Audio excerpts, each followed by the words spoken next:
Hi everybody, my name is Miss Bethany and I'm with the Coffeeville Library. Today we are going to be reading Chapter 16 of The Wonderful Wizard of Oz for our Kid Book Club.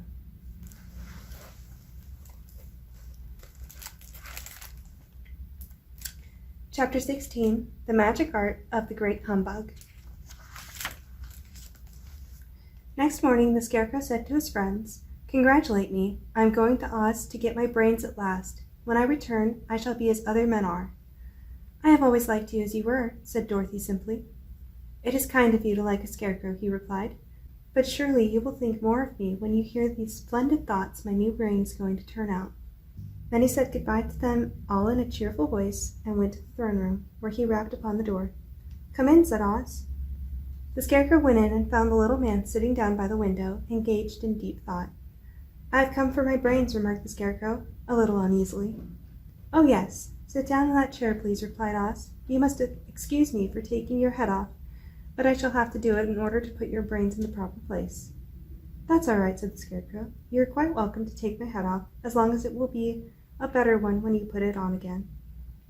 So the Wizard unfastened his head and emptied out the straw. Then he entered the back room and took up a measure of bran, which he mixed with a great many pins and needles. Having shaken them together thoroughly, he filled the top of the Scarecrow's head with the mixture and stuffed the rest of the space with straw to hold it in place. When he had fastened the Scarecrow's head on his body again, he said to him, "Hereafter you will be a great man, for I have given you a lot of brand new brains." The Scarecrow was both pleased and proud at the fulfillment of his greatest wish, and having thanked Oz warmly, he went back to his friends.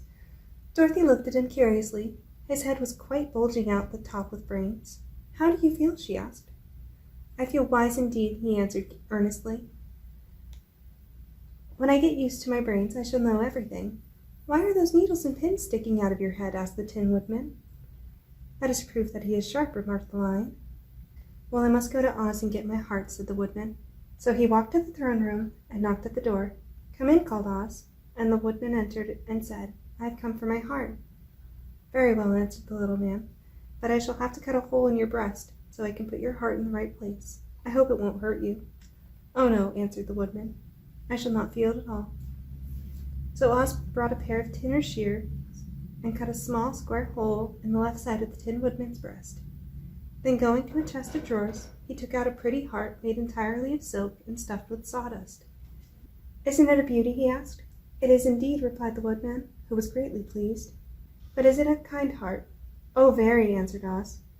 He put the heart in the Woodman's breast and then replaced the square of tin, soldering it neatly together where it had been cut. "There," said he. "Now you have a heart that any man might be proud of. I'm sorry I had to put a patch on your breast, but it really couldn't be helped." "Never mind the patch," exclaimed the happy Woodman. "I am very grateful to you, and shall never forget your kindness." "Don't speak of it," replied Oz. Then the Tin Woodman went back to his friends, who wished him every joy on account of his good fortune. The Lion now walked to the throne room and knocked at the door. "Come in," said Oz. "I have come for my courage," announced the Lion, entering the room. "Very well," answered the little man. "I will get it for you." He went to a cupboard and, reaching up to a high shelf, took down a square green bottle, the contents of which he poured into a green gold dish, beautifully carved.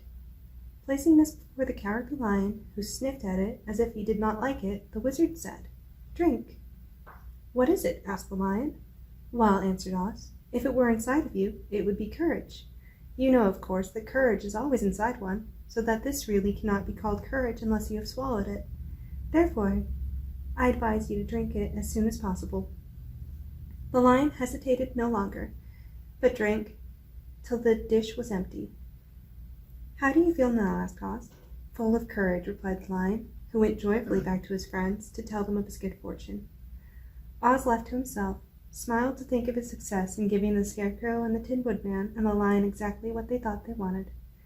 "How can I help being a humbug," he said, "when all these people make me do things that everybody knows can't be done?" It was easy to make the Scarecrow and the Lion and the Woodman happy, because they imagined I could do anything. But it will take more than imagination to carry Dorothy back to Kansas, and I'm sure I don't know how it can be done. Alrighty, that is the end of Chapter 16. Thank you so much for watching and have a great day. Bye.